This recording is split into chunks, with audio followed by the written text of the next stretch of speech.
1.52 లక్షల కోట్ల రూపాయలను బటన్ నొక్కడం ద్వారా పేద ప్రజానీకానికి ఇచ్చాను. దానిలో మేజర్ పార్ట్ 75% పైన ఎస్సీ, ఎస్టీ, బీసీ మైనారిటీలకు అందే విధంగా చేసి ఆర్థికంగా వారికి చేయూతనిచ్చేటటువంటి కార్యక్రమం చేశాను. అయ్యా చంద్రబాబు నాయుడు గారు, మీరు 14 సంవత్సరాల్లో ఎప్పుడైనా ఈ కార్యక్రమం చేశారా అంటే దాని గురించి మాత్రం చంద్రబాబు నాయుడు గారు చెప్పరు. అదేమంటే చంద్రబాబు నాయుడు ఒక మార్కు పెట్టుకున్నాడు ఆయన పత్రికలు. నాకు ఒక విజన్ ఉంది అంటాడు. ఏం విజన్ ఉంది చంద్రబాబు నాయుడు గారు? నాకు అర్థం కాలేదు. What is your vision? నేను గుర్తు చేసుకోండి ఒకసారి.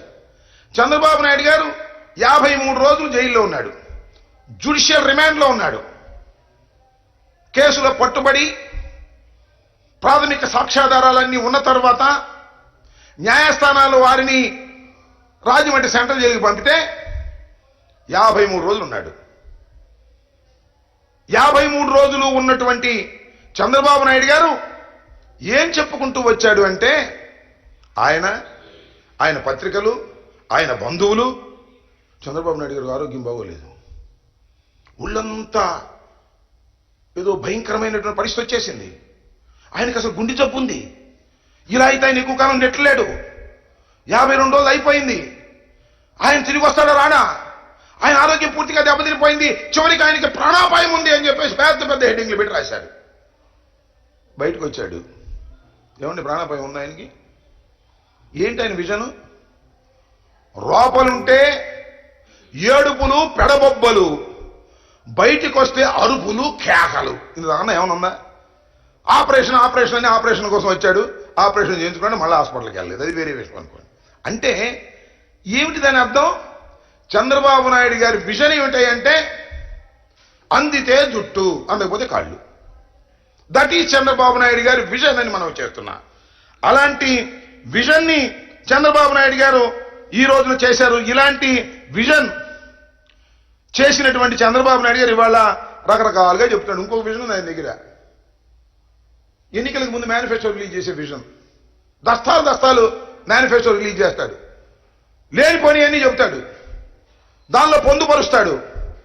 అసాధ్యమైనవి కూడా చేసేస్తానంట. అంతే, రైతులు రుణమాఫీ చేసేస్తా, డోక్రా మహా రుణమాఫీ చేసేస్తా, కాపులకి 10 కోట్ల రూపాయలు ఇచ్చేస్తా, కాపులను బీసీలో చేర్చేస్తా. అసాధ్యమైనటువంటి విషయాలను, సాధ్యం కానటువంటి విషయాలను అన్నిటినీ మేనిఫెస్టోలో పొందుపరుస్తాడు, రిలీజ్ చేస్తాడు. That is his vision. ఎన్నికలు అయిపోతాయి, గెలుస్తాడు అనుకోండి, ఆ మేనిఫెస్టోని మాయం చేసేస్తాడు, ఆ మేనిఫెస్టోని వెబ్సైట్ నుంచి తీసేస్తాడు, ఎక్కడ ఉంటే అవి కొనుక్కొచ్చి తగలేసేస్తాడు. This is the vision of Chandrababu Naidu garu. Chandrababu Naidu గారి విజన్ ఇది. మేనిఫెస్టో రిలీజ్ చేయటం, ఎన్నికల్లో గెలిపిస్తే మేనిఫెస్టోని మాయం చేసేటటువంటి విజన్ కలిగినటువంటి వ్యక్తి చంద్రబాబు నాయుడు గారు. అదేమంటే చంద్రబాబు నాయుడు గారు అంటున్నాడు, నాది విజన్, జగన్ది పాయిజన్. బాగుంది కదా డైలాగు. ఈయనది విజన్ అంట, జగన్మోహన్ రెడ్డి గారిది పాయిజన్ అంట. ఏమయ్యా జగన్మోహన్ రెడ్డి గారిది పాయిజన్ అయితే 2,53 కోట్ల రూపాయలు బటన్ నొక్కి పేద ప్రజలకు ఇస్తే విషం ఎలా అవుతుంది చంద్రబాబు నాయుడు గారిని అడుగుతా ఉన్నా. నువ్వు విషం, నీ ఆలోచనల విషం, నీ శరీరంలో ప్రతి అణువు విషమేనని మనవి చేస్తున్నా. ఈ దేశ రాజకీయాల్లో నీ అంత విషపూరితమైనటువంటి రాజకీయవేత్త ఎవడు లేడు.